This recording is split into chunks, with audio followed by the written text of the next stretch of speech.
And to talk us through all these stories, we're joined by Cornelia Mayer, CEO of MRL Corporation, a business consultancy. Always nice to see you, Cornelia. Good to see now, you. were you glued to it yesterday, the Leveson inquiry? I was glued to parts of it, and I was not surprised that, he came back fighting. But, the underlying story is disconcerting. For one institution to yield that much influence over politics is disconcerting. So it's nice repartee, it's fun, but the underlying problem is, how does one manage the influence of a really big media conglomerate? This is very much a antitrust type, a political antitrust type situation. I mean, this article in the FT, obviously there's huge amounts of analysis in the British press today, but this one talks about the fact that 9 months ago, when he was in front of the House of Commons Select Committee, they say here he seemed like a gaga old gent, whereas yesterday he was back on form, the 81-year-old, bright eyes, he was on tack, and he was in control. But he was very clear as well, wasn't he, about the fact that although yes, he has relationships clearly with British Prime Ministers, past and present, he hasn't actually got anything in favours from them. It's about relationship, it's about... Well, he may not have anything in favours of him, but he very much is part of a kingmaker, because the way the sun goes, that sun endorsement of a politician means that he probably will win the election. So you're not telling me that's not influence. And that was interesting when Gordon Brown, the disclosure that he declared war, didn't he, on Rupert Murdoch. That's right. And of course we'll wait to see what else he's got to say today. No doubt everybody will be glued to that as well. Let's look at the Independent. This is picking up on the news that we had the official confirmation that the UK returns to recession, and the Independent questions, where is Plan B? What is your view on that, Cornelia? I couldn't agree more, but then I'm a Keynesian. I'm by discipline a Keynesian, a devout Keynesian, so to say. So you think the austerity plan A is totally the wrong plan? I always thought it was the wrong plan, because yes, you have to curb down the deficit, but you have to do it gently.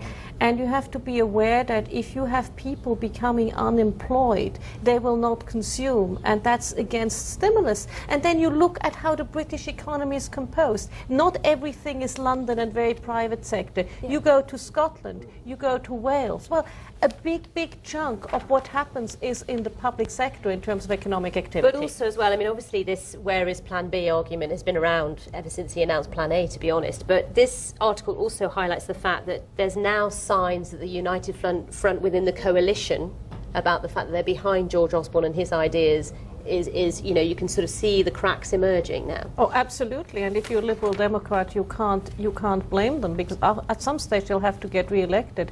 And if the economy is not recovering, and if we go into a protracted recession, well, that is not going to look good for them. Well, one body that is looking at a very big change in economic strategy is the European Commission. This, according to the Telegraph here, saying that really excessive fiscal tightening will inflict unnecessary damage, they reckon, on some of those Eurozone countries, the likes of Spain and Italy and so on. Well, yes, and the Keynesian would, of course, agree with that.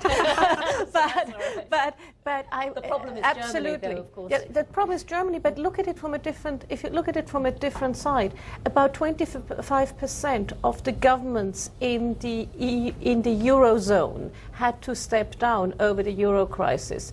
So obviously there must be pressure, because people sort of like staying in power. But both these articles, the Telegraph about Eurozone rules and the Irish Times looking at this new treaty that they're voting on at the end of May, both show that the rules have got to be bent, haven't they? Yes. And Angela Merkel has been strong, saying fiscal discipline all the way. And yet it's clear now that they have got to find that legal leeway to allow economies to somehow move forward. Absolutely, and look at the US has had an expansionary policy, and the US is coming out of recession.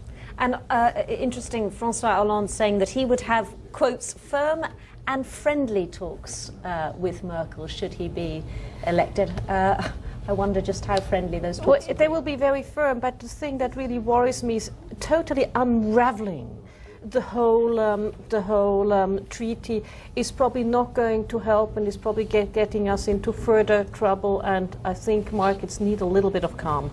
Now, let's have a look at this South China Morning Post story, an interesting one about US regulators investigating the fact that perhaps some big names in Hollywood gave inappropriate payments to those in the Chinese film industry in order to get a foothold. It's that age-old bribery story, isn't it, that just doesn't seem to go away. Yeah, and you know, why should Hollywood be immune from the Foreign Corrupt Practices Act? The FCPA applies to all businesses and is very stringent, and I think it's a force for good. Do you think that these authorities, you know, the SEC and various others, not just in the States but elsewhere around the world, they're just really going for it, aren't they? Do you get that sense? Because I feel these sort of stories come up quite often at the moment. We're hearing a lot about this. And I think that's very good, because we will not, bribery is a very bad thing, corruption is a bad thing, and we will not see the end of it if we are not tough on it. Right. Well, Cornelia Mayer, thanks very much indeed for talking us through all today's news.